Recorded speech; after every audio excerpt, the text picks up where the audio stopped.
Pemirsa, kita awali informasi pagi ini, 4 kubah emas dan 1 kubah raksasa menjadi ikon dari Masjid Agung Medan yang baru selesai dibangun. Megahnya Masjid Agung Medan ini ditambah dengan menara masjid yang merupakan tertinggi ketiga di Asia.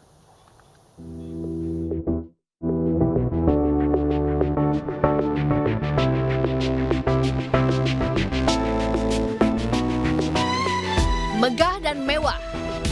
Kesan ini yang pertama kali muncul ketika melihat Masjid Agung Medan yang berada di Jalan Pangeran Diponegoro, Medan, Sumatera Utara. Dibangun sejak tahun 2016 lalu, kemegahan masjid bisa dilihat dari berbagai sisi. Masjid memiliki 5 kubah emas yang terdiri dari 1 kubah raksasa dikelilingi 4 kubah kecil.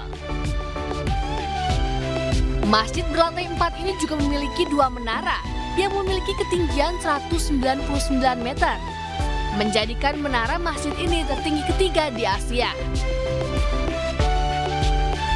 Mengambil gaya arsitektur Timur Tengah, seluruh lantai di masjid full dengan batu granit. Sementara dinding-dindingnya dihiasi kaligrafi yang terbuat dari tembaga. Masjid mewah ini juga memiliki sejumlah fasilitas modern seperti lift dan eskalator. Bahkan masjid ini adalah yang pertama di Kota Medan yang menggunakan eskalator. Kita mempunyai eskalator, juga lift. Lift ada di lantai dari sini ke basement terus ke lantai 4. Ada 2 liftnya. Di samping itu juga ada lift di gedung parkir. Karena Masjid Agung yang baru ini dilengkapi dengan gedung parkir ada 12 lantai. 12 lantai. Iya. Pada Ramadan 2024 ini merupakan tahun pertama pengoperasian Masjid Agung untuk umum, baik digunakan untuk pelaksanaan sholat tarawih di malam hari serta untuk ibadah sholat Jumat. Dari Medan, Sumatera Utara, Ahmad Ridwan Nasution, iNews melaporkan. Memasuki pekan pertama Ramadan, Masjid Al-Jabar menyiapkan 1.000 paket takjil bagi warga dan juga wisatawan yang berkunjung. Selain itu, Masjid Al-Jabar masih menjadi destinasi favorit bagi wisatawan dan juga warga sebagai tempat untuk ngabuburit.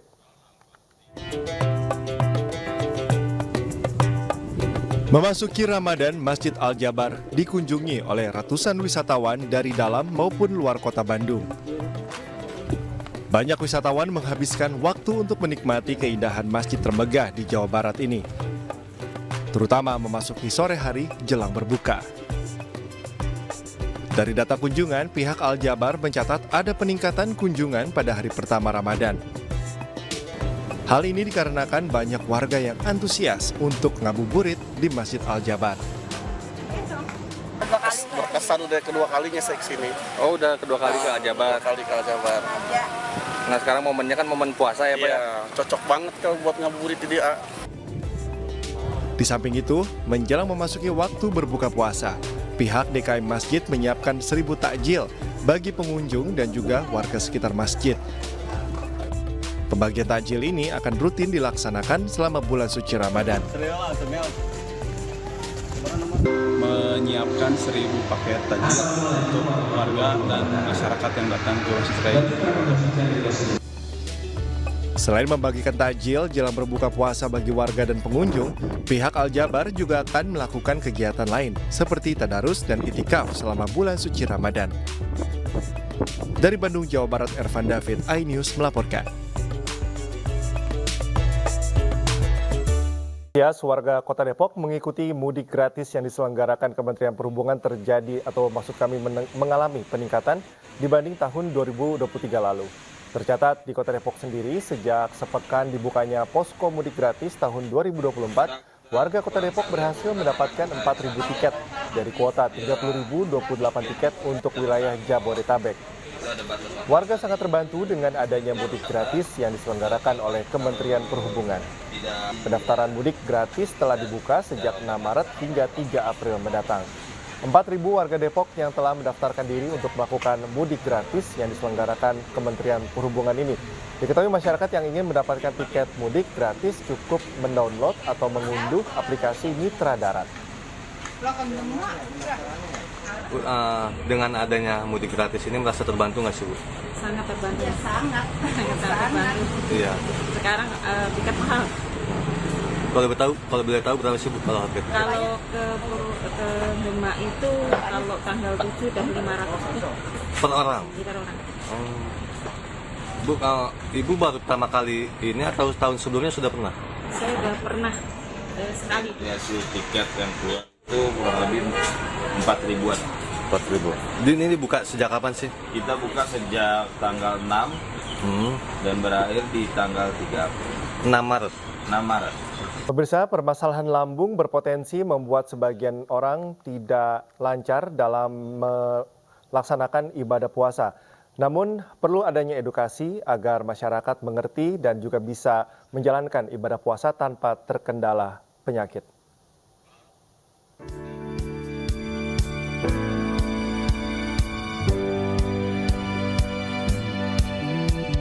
Meski banyak manfaat baik dari segi kesehatan fisik dan mental, namun tidak semua orang lancar dalam menjalankan ibadah puasa. Banyak masyarakat Indonesia yang mengalami masalah pencernaan seperti lambung, sehingga mengganggu kelancaran ibadah puasa. Anak usaha PT Kalbe Pharma Tbk yakni Kalbe Consumer Health melalui Promah berkontribusi dengan memberikan edukasi kepada masyarakat, khususnya Gen Z, melalui gerakan Ramadan Tanpa Drama. Kegiatan ini dilaksanakan di sebuah kampus karena insiden permasalahan lambung ini didominasi oleh remaja usia 17 hingga 25 tahun. Kegiatan ini juga diisi tausiah dari Habib Hussein Jafar. Tausiah ini diharapkan dapat meningkatkan keimanan, memberikan ketenangan, serta menambah wawasan dan pengetahuan. Insiden penyakit mah itu naik sekitar 14%, gitu, naik sekitar 14% yang di drive atau paling tinggi itu dipicu atau paling tinggi itu kontribusinya dari anak-anak usia 17 sampai 25, which is itu ada di mahasiswa, terus juga first jobber, gitu. Makanya kita pengen mengedukasi mahasiswa sedari dini, gitu ya, karena di usia-usia mahasiswa ini banyak yang pertama kali terkena sakit mah. Para partisipan juga dapat mencoba dan merasakan pengalaman menggunakan Mahmeter sebagai online tools untuk mendeteksi kesehatan lambung, serta game seru dan menarik lainnya di booth Promah sampai dengan berbuka puasa. Dari Jakarta, Wenda Nurah Sutrisno, iNews melaporkan. Suci Ramadan, pedagang dan ibu rumah tangga di Gresik, Jawa Timur mengeluhkan mahalnya harga sembako, diantaranya beras, minyak, dan telur ayam.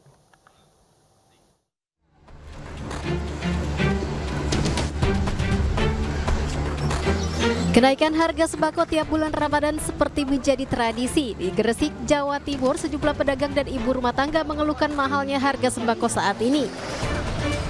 Harga minyak goreng di Pasar Baru Gresik yang sebelumnya Rp14.000 naik menjadi Rp16.000. Telur ayam broiler dari Rp26.000 naik menjadi Rp30.000, sedangkan beras jenis premium yang sebelumnya Rp16.000 naik menjadi Rp17 sampai Rp18.000 per kilogramnya. Mahalnya harga di Pasar Baru Gresik terpantau tim Satgas Pangan Gresik saat melakukan sidak ke sejumlah pasar tradisional di Kabupaten Gresik. Untuk melihat persediaan bahan pangan yang ada di Kabupaten Gresik. Kalau melihat persediaannya insya Allah cukup, akan tetapi kalau melihat semuanya harganya rata-rata ada kenaikan, mungkin karena puasa. Pemerintah Kabupaten Gresik berencana mengintervensi pasar dengan cara operasi pasar murah agar harga di Pasar Baru Gresik bisa stabil. Dari Gresik, Jawa Timur, Agus Ismanto, iNews melaporkan. Ya pemirsa, masih tingginya harga bahan pokok di bulan Ramadan membuat warga di berbagai daerah rela berdesakan demi mendapatkan sembako murah. Aksi saling dorong selama mengantri pun tak terelakkan.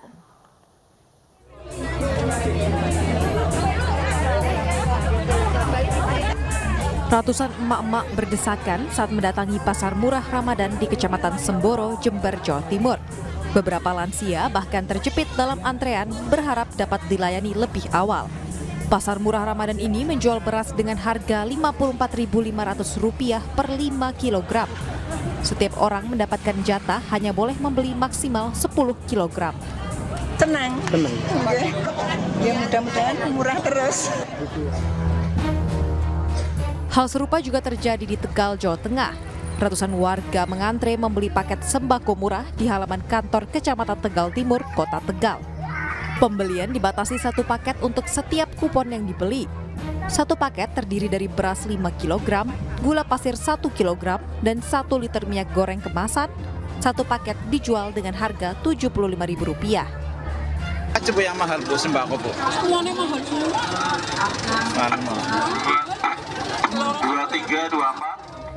Paket sembako murah ini ludes dibeli warga dalam kurun waktu 1 jam saja. Tim Liputan iNews melaporkan. Ya pemirsa, rencana aparat TNI Polri bisa menduduki jabatan sipil menuai polemik. DPR khawatir hal tersebut akan mengembalikan difungsi ABRI di zaman Orde Baru. Namun menurut Menpan RB Azwar Anas, rencana tersebut merupakan rancangan peraturan pemerintah yang ditargetkan rampung pada 30 April 2024.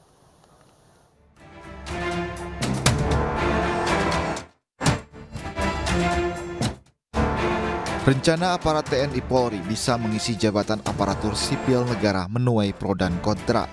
Salah satunya datang dari Komisi 2 DPR RI. Anggota Komisi 2 DPR RI dari fraksi PKS, Mardani Alisera, mempertanyakan urgensi TNI Polri bisa mengisi jabatan sipil. Mardani menyinggung amanat reformasi yang menghapuskan dui fungsi ABRI. Mardani curiga akan ada migrasi dari pejabat Polri. Menurutnya sudah ada banyak anggota kepolisian yang menduduki jabatan sipil setingkat eselon 1 atau eselon 2.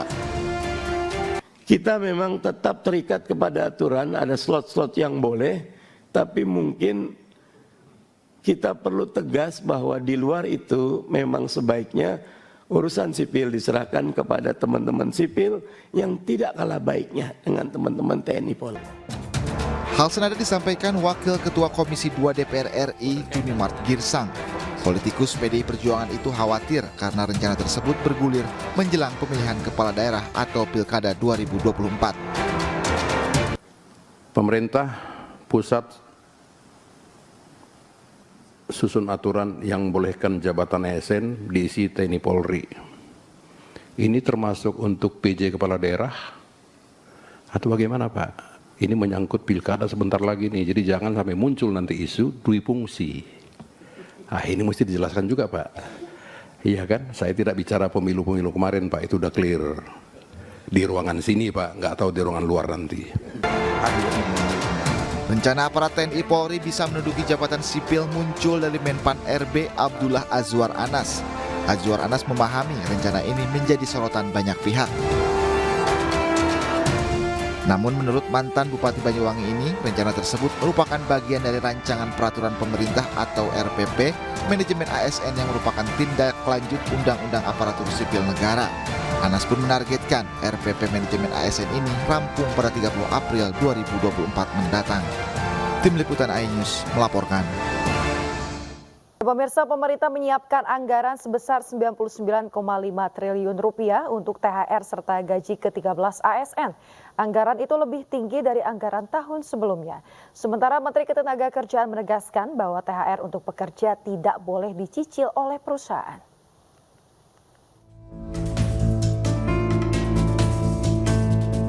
Pemerintah menyiapkan anggaran sebesar Rp99,5 triliun untuk tunjangan hari raya atau THR dan gaji ke-13 bagi aparatur sipil negara atau ASN. Anggaran tersebut masuk dalam APBN tahun 2024. Jumlah tersebut meningkat dari nominal tahun sebelumnya sebesar Rp77,6 triliun. Meski demikian, Menteri Keuangan Sri Mulyani menyebut dampak pemberian THR dan gaji ke-13 akan membantu pertumbuhan ekonomi ke angka 5,2%. Saya berharap ini nanti akan bisa betul-betul mendorong dan memperbaiki perekonomian melalui daya beli dari ASN TNI Polri pensiunan. Lini masanya untuk halaman 10 langsung, tanggal 13 Maret itu PP 14 sudah ditandatangani Bapak Presiden dan kemudian ditetapkan peraturan Menteri Keuangan untuk petunjuk teknisnya dalam rangka pembayaran THR dan gaji ke-13. Ini yang sedang kita proses hari ini. Sementara itu, Menteri Ketenagakerjaan Ida Fauzia menegaskan bahwa tunjangan hari raya bagi para pekerja di Indonesia harus dibayarkan 7 hari sebelum Hari Raya Idul Fitri. Dengan tegas, Menaker menyampaikan bahwa THR untuk para pekerja tidak boleh dicicil. THR itu dilakukan paling akhir adalah 1 minggu atau 7 hari sebelum hari H. Jadi tapi meskipun begitu, kita akan tetap, meskipun itu sudah lazim ya, tetap kita akan memberikan surat edaran kepada para gubernur. Ini masih dalam proses administrasi. Ida juga menambahkan hingga saat ini Kemnaker belum menerima keluhan mengenai pengusaha yang menolak membayar THR bagi para pekerjanya. Dari Jakarta, Tim Liputan iNews melaporkan. 3 unit kendaraan terlibat kecelakaan lalu lintas di Jalan Lintas Sumatera Utara. Dalam kejadian ini, 2 kendaraan masuk ke dalam jurang.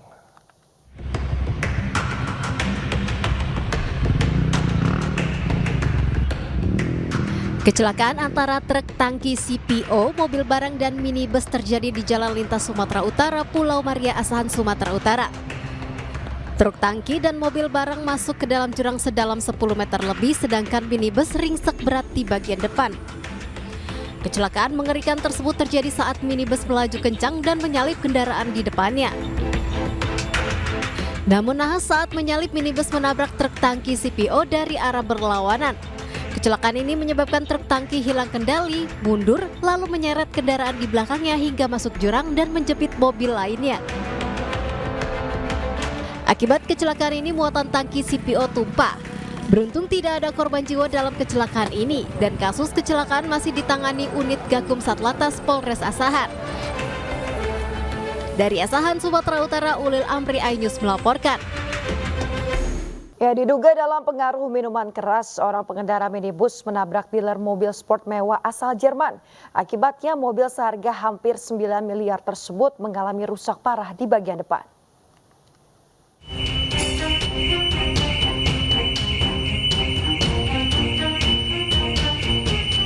Viral di media sosial, video sebuah minibus menabrak gedung bangunan showroom Evans di Pantai Indah Kapuk 2, tepatnya di Jalan Kafling Boulevard, Kosambi, Kabupaten Tangerang, Banten.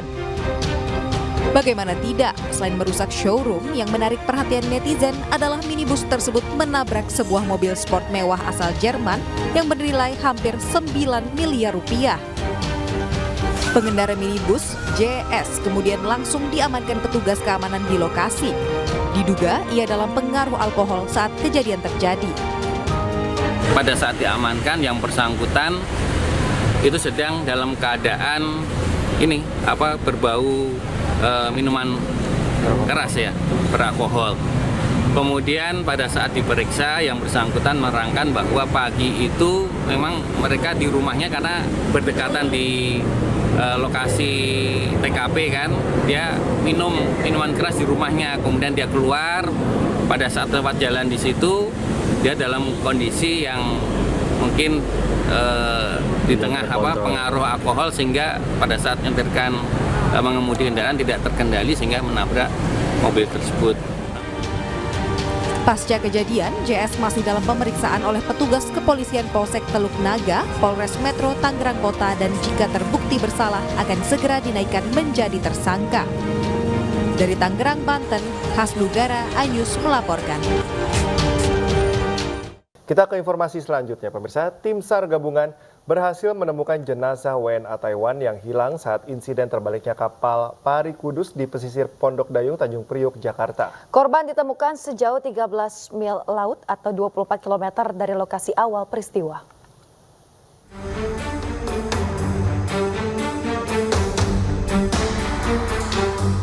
Di hari keempat pencarian, tim SAR gabungan berhasil menemukan jasad Shi Yi Chang, 46 tahun, warga negara asing asal Taiwan.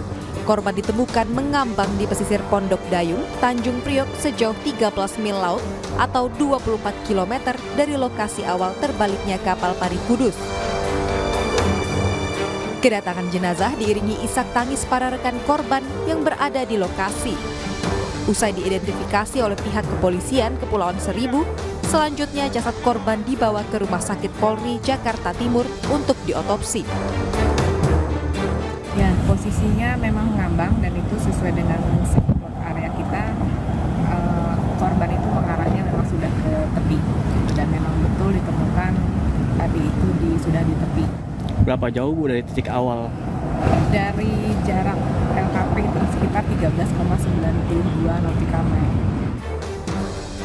Sebelumnya, kapal Pari Kudus dikabarkan terbalik di sebelah barat Pulau Rambut, Kepulauan Seribu, Jakarta. Kapal yang membawa 35 orang penumpang terbalik akibat dihantam ombak besar. 1 orang penumpang hilang, sementara 34 penumpang lainnya berhasil dievakuasi. Dari Jakarta, Sofian Firdaus, iNews melaporkan. Ya pemirsa, banjir bandang melanda rumah warga di Pekalongan, Jawa Tengah. Warga terpaksa mengungsi ke aula kecamatan dengan fasilitas yang masih minim.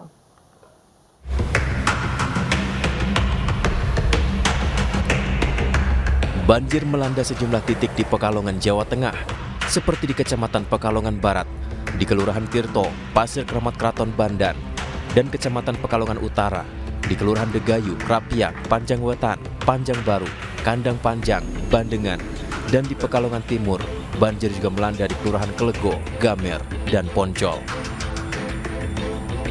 Air merendam ratusan rumah dengan ketinggian sekitar 50 cm sampai 1 meter di sejumlah lokasi. 991 warga terpaksa mengungsi. Mereka mengungsi di aula kecamatan, masjid, musola, sekolah, dan balai pertemuan dengan fasilitas minim, alas tidur seadanya, tidak ada selimut, kebutuhan balita seperti susu, popok, dan minyak angin juga minim. Ya, yang dibutuhkan apa Mbak sekarang? Obat-obatan, terus popok bayi, ya. Terus makanan bayi, susu, pakaian, pakaian bayi, susu, terus selimut ya. Belum ada yang ngecek kesehatan di sini? Kemarin sudah ada ngecek. Sementara itu pembersihan sisa lumpur akibat banjir bandang hingga kini masih dilakukan oleh warga, dibantu relawan gabungan BPBD, TNI Polri, PMI dengan memakai air dan alat seadanya. Total 70 rumah warga rusak akibat banjir bandang yang menerjang Desa Wangandowo, Kecamatan Bojong pada Rabu malam. 20 rumah diantaranya rusak berat dan 50 rumah mengalami kerusakan ringan.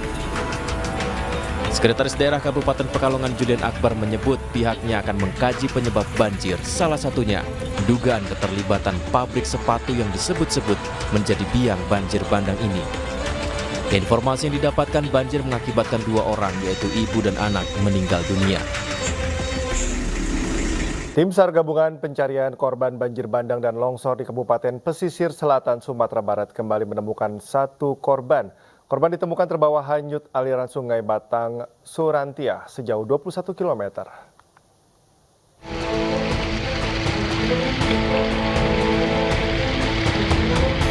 Hari ke-9 pencarian korban banjir bandang dan longsor di Kabupaten Pesisir Selatan Sumatera Barat, tim SAR gabungan kembali menemukan 1 korban lagi.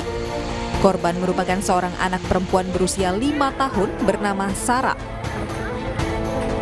Usai dievakuasi, korban dibawa ke Puskesmas Kayu Gadang, Surantiah untuk diserahkan ke pihak keluarga.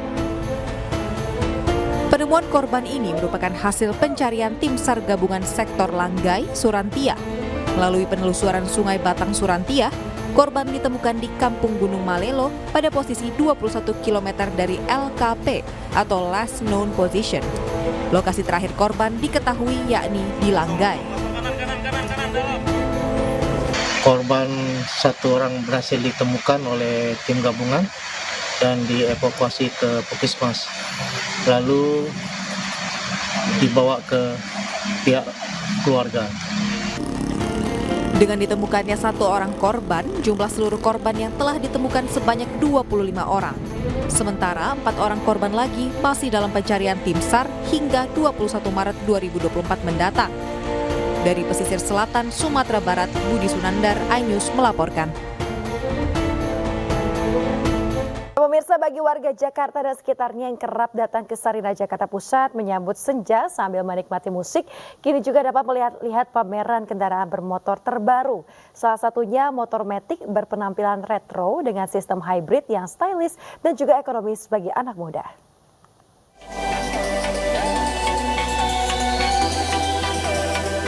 Gelaran Musik Zone by Oke Zone Radio dan Selebritis Kustik by Selebritis Radio bersama Yamaha kembali dimeriahkan dengan pameran motor Matic keluaran terbaru dari Yamaha. yakni Fazio Hybrid Connected dan Grand Villano Hybrid Connected.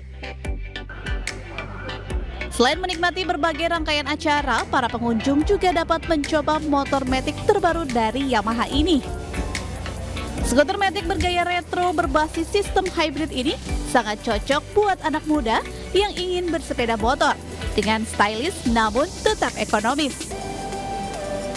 Anjungan Sarina di tepi jalan protokol ibu kota ini kerap menjadi tempat nongkrong asik anak muda karena bisa menjadi tempat menikmati senja sambil menonton pertunjukan band dan artis tanah air setiap Jumat sore.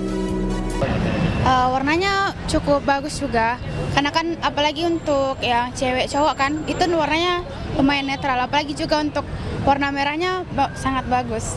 Kegiatan ini sangat seru juga, apalagi kita bisa menikmati konser kan gratis, dan juga untuk berbagi takjil juga lumayan sangat membantu untuk banyak yang para wisatawan untuk yang datang ke sini. Kegiatannya positif ya tentunya ya, sambil nunggu waktu berbuka pastinya lebih seru lagi sama bintang tamunya yang gokil dan pastinya nggak rugi untuk datang ke sini. Oke, harapan ke depan untuk Music Zone dan Yamaha sendiri? Semoga sering-sering ngadain acara ini lagi juga. Dan tentunya untuk Yamaha semoga tetap makin sukses, makin banyak warna dari motornya. Nah, bagi Anda yang tertarik memiliki skuter matic terbaru, bisa juga langsung datang ke dealer Yamaha terdekat. Dari Jakarta, Steven Patinama, iNews melaporkan. Pemirsa, Ramadan harusnya menjadi bulan penuh berkah bagi para pengrajin sepatu. Ya, namun tidak untuk pengrajin sepatu di Desa Parakan, Kabupaten Bogor, Jawa Barat yang justru sepi pesanan. Apa yang mereka lakukan untuk bisa bertahan? Berikut liputannya untuk Anda. Saya ada harapan, saya pengen ekspor ke luar negeri karena kendala di saya tuh, lingkungan saya tuh kebanyakan kerja manual. Saya pengen untuk kedepannya punya mesin-mesin yang canggih gitu kedepannya biar kita bisa bersaing. Itulah curahan hati Acep Arnold tentang keadaan para pengrajin sepatu yang ada di Kampung Laladun Kadoya, Desa Parakan, Kabupaten Bogor. Meski produksi sepatunya menurun lebih dari 50%, Acep tetap optimis sepatu yang dibikinnya bisa bersaing di pasaran menjelang momen Idul Fitri tahun ini. Dari segi kualitas sebenarnya saya bisa lah bikin apa aja, bisa bersaing dalam bentuk kualitas sama produk-produk luar. Karena di kampung saya tuh dari manual tuh kebanyakan ahli gitu ya, ahli bikin sepatu. Pada bulan Ramadan ini, Acep harus putar otak untuk menjual sepatu hasil produksinya. Acep membangun jaringan penjualan ke berbagai daerah, sampai mengajukan pinjaman untuk menambah modal dan memangkas biaya produksi. Saya dapat pinjaman dari KUR yang ketiga 70 juta, saya modalin ke pabrik sol tuh, beli alat-alat mesin sol semua, supaya bisa menekan biaya produksi. Sebenarnya KUR itu ada pembatasan untuk frekuensinya maksimal 4 kali. Kemudian untuk nominal atau plafonnya maksimal itu 500 juta. Perkembangan teknologi juga dimanfaatkan oleh Acep. Didukung oleh anak pertamanya, Acep juga memasarkan produknya dengan sistem online. Bahkan, pria yang hanya tamat sekolah dasar ini berhasil mengajak para tetangganya untuk memasarkan barang dagangannya melalui marketplace. Dari Kabupaten Bogor, Jawa Barat, Rinaldi Libra Leman, iNews melaporkan. Terima kasih Anda masih bersama kami di iNews Pagi bersama saya Cika Mutazam dan rekan Yasmin Atania. Dan pemirsa, massa membakar ban di depan gedung Komisi Pemilihan Umum sebagai bentuk protes atas hasil pemilu yang diduga banyak kecurangan. Sementara di depan gedung Bawaslu, pemirsa, massa membawa sejumlah spanduk bertuliskan menolak politik dinasti.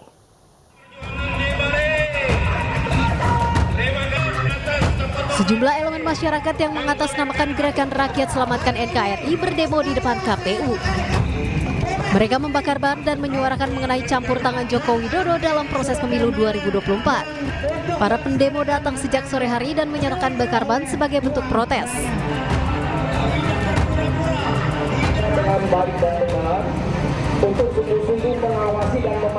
Aksi serupa juga digelar di depan gedung Bawaslu Republik Indonesia. Massa membawa sejumlah spanduk bertuliskan tentang kecurangan dan demokrasi di Indonesia. Tulisan tolak politik dinasti juga dibawa oleh pendemo. Untuk amankan aksi, petugas bersiaga di depan kantor Bawaslu. Ya, pemirsa, Menko Polhukam Hadi Cahyanto ungkapkan situasi nasional masih kondusif dan aman terkendali pasca pemilu 2024 dan juga menjelang pengumuman hasil pemilu 2024. Terkait antisipasi sengketa pemilu 2024, Menko Polhukam akan terus berkoordinasi dengan TNI dan Polri agar demonstrasi yang terjadi tidak semakin membesar.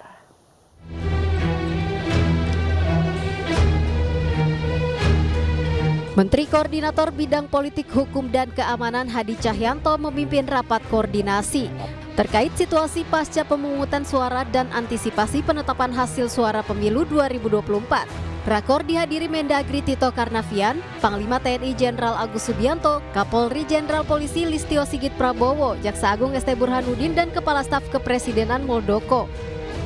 Dalam konferensi pers, Hadi menjelaskan situasi nasional masih relatif aman dan kondusif, mengingat proses rekapitulasi penghitungan suara masih terus dilakukan pihak KPU RI. Hingga nanti pengumuman hasil rekapitulasi pada 20 Maret 2024. Pemerintah terus memantau perkembangan situasi, mengawal, serta memastikan setiap tahapan pemilu berjalan aman, damai, dan berkualitas. Karena keberhasilan penyelenggaraan pemilu adalah keberhasilan kita semua. Sementara itu, terkait antisipasi sengketa pemilu 2024, Menko Polhukam akan terus berkoordinasi dengan TNI dan Polri agar demonstrasi yang terjadi tidak semakin membesar. Dari Jakarta, Dilami Aulia di Mas Winardi, iNews melaporkan. Kapolri Jenderal Listio Sigit Prabowo masih menunggu nama Kapolda yang akan menjadi saksi dalam sengketa pemilu di Mahkamah Konstitusi. Menurut Kapolri, pihaknya akan mematuhi undang-undang.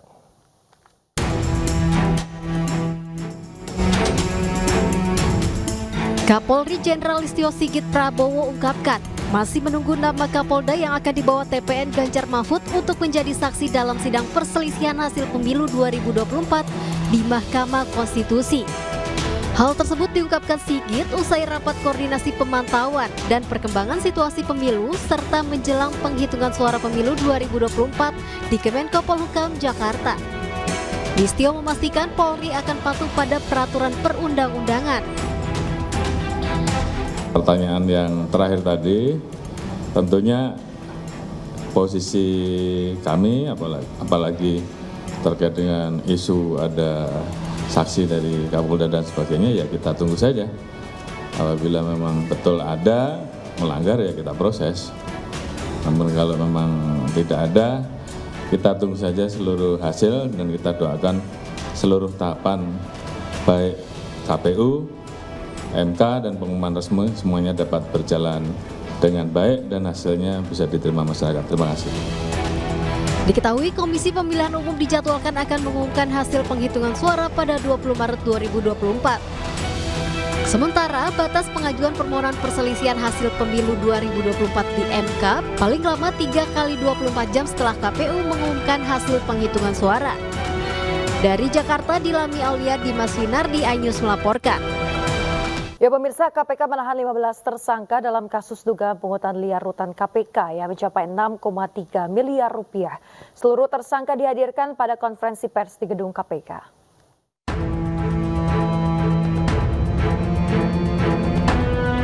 Untuk mempermudah proses penyidikan, tim penyidik menahan ke-15 tersangka kasus dugaan pungutan liar atau pungli rutan KPK di rutan Polda Metro Jaya selama 20 hari, terhitung sejak 15 Maret 2024.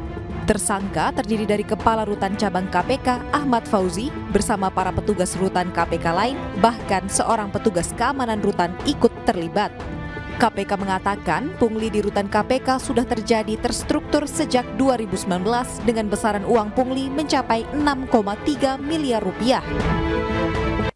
Ini perlu kami tegaskan bahwa dugaan peristiwa pelanggaran pungutan liar di rutan KPK ini tidak hanya selesai dengan permintaan maaf.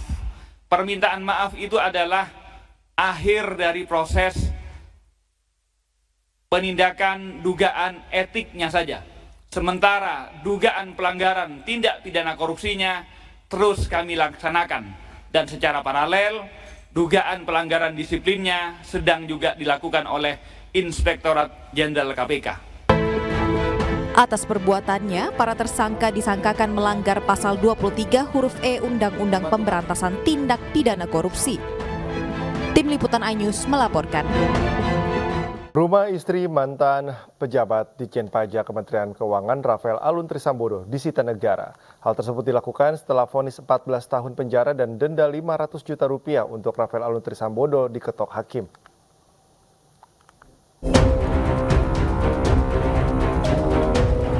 Perjalanan kasus gratifikasi Rafael Alun Trisambodo kini memasuki babak baru. Usai majelis hakim menjatuhkan vonis 14 tahun penjara dan denda 500 juta rupiah kepada Rafael Alun di Pengadilan Tipikor Jakarta pada Senin 8 Januari 2024 lalu, drama tidak berhenti di situ. Hakim Pengadilan Tinggi Jakarta menyatakan aset milik istri Rafael Alun, Erni Torondek, dirampas untuk negara. Amar putusan tersebut dibacakan dalam sidang terbuka pada 7 Maret 2024 lalu. Adapun aset yang dirampas untuk negara terdiri dari rumah di Jalan Mendawai 1 nomor 92 dan rumah di Jalan Raya Srengseng, Jakarta Barat yang keduanya atas nama istri Rafael Alun. Sebelumnya nama Rafael Alun mencuat ke permukaan publik bermula dari penganiayaan oleh anaknya yang bernama Mario Dandi Satrio terhadap seorang pemuda berinisial D. Kasus itu kemudian bergulir setelah publik curiga terhadap gaya hidup anaknya yang tergolong tidak biasa-biasa saja. Akibat kasus anaknya tersebut, Rafael Alun didakwa menerima uang gratifikasi sejumlah 16 miliar lebih. Selain itu, Rafael Alun bersama istrinya juga melakukan TPPU periode 2003 sampai 2010 sebesar 5 miliar dan 31 miliar rupiah. Dan periode berikutnya pada tahun 2011 sampai 2023. Selain hukuman penjara, Rafael juga dibebankan untuk membayar uang pengganti sebesar 10,79 miliar rupiah. Uang pengganti tersebut harus dibayar paling lambat 1 bulan setelah perkara ingkrah atau berkekuatan hukum tetap. Tim Liputan iNews melaporkan.